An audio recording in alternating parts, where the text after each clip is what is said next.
Hello, my name is Jackson, and today I'm giving a lesson on the reading section of the SAT. Now there are a lot of skills that are important to develop for this section of the SAT. You need to be good at time management, you need to be good at speed reading and at annotating a passage as you read it quickly. You need to be good at going back and forth between the passage and the questions. But the specific skill that we're going to discuss in this lesson is eliminating incorrect answers in order to find the best one.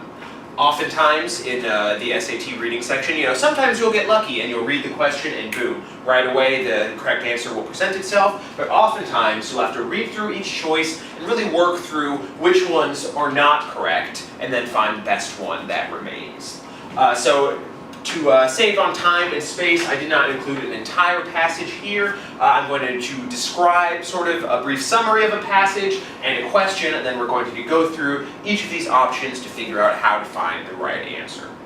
So, for this example, let's imagine that you have just read a passage from the SAT that discusses how the evolution of human beings shaped their environment.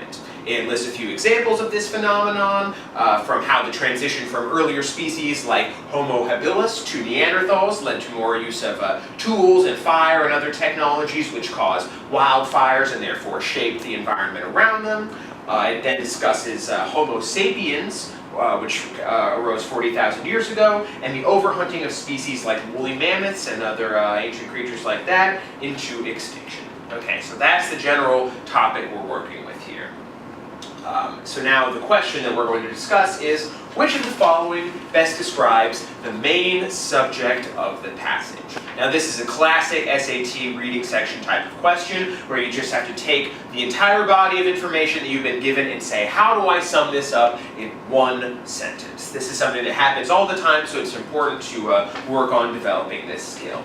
Now the options we have for this are, again, keep in mind the description I just gave of the passage. It's about human evolution, the effect on the environment, different species, evolution, things like that. Okay, so our options are A, the transition between Homo habilis and Neanderthals. B, the study of evolution. C, how the environment shaped human evolution. D, the plausibility of evolution. Or E, the influence of human development on ecology. Now, the answer may already be clear to you, but again, we're working on our skills, our process of elimination, so we're going to go through each option here and discuss why or why not it may be a plausible answer. Alright, so our first option is A, the transition between Homo habilis and Neanderthals. Now, if you remember when I described the passage, Homo habilis and Neanderthals are both earlier pre-human species that were discussed how the change from one to the other introduced more tools and other things that increased humans' impact on the environment. However, the entire passage itself was not about just Homo habilis and Neanderthals, right? There were other examples given. There was a larger topic discussed. We can actually eliminate option A. For this reason, it is too specific.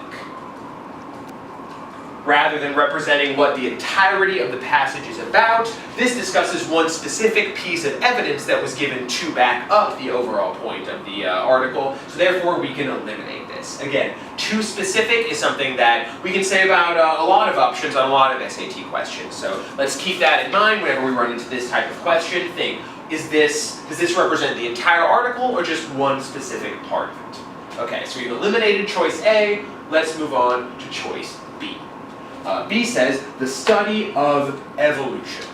Now, this may at first seem like it could be sort of accurate, right? You could say everything that we discussed in the initial passage did have to do somewhat with evolution. However, we also have to ask ourselves, if we said this is a passage about evolution, would it look like the passage that we were given? Is evolution the best way to describe what we were talking about? Not really, right? Because we are talking about evolution, but specifically we're talking about how the evolution of humans and other pre-human species affected the impact they made on the environment around them. So by only discussing evolution, This answer is insufficient. We can eliminate it because it is too general. This is the opposite of our first option. Remember, that was too specific. This one is too general. This one can be tricky again because it broadly seems true, but it doesn't really capture specifically what the passage is about. Keep in mind as I'm going through these, every time I'm referring back to the passage originally. That is something that I think is a good habit to do. Obviously, it'll be easier when you're actually reading the passage in front of you, but make sure you're going back to the passage. I always recommend taking notes as you read the passage and referring back to those notes to make sure that you're not just going off of your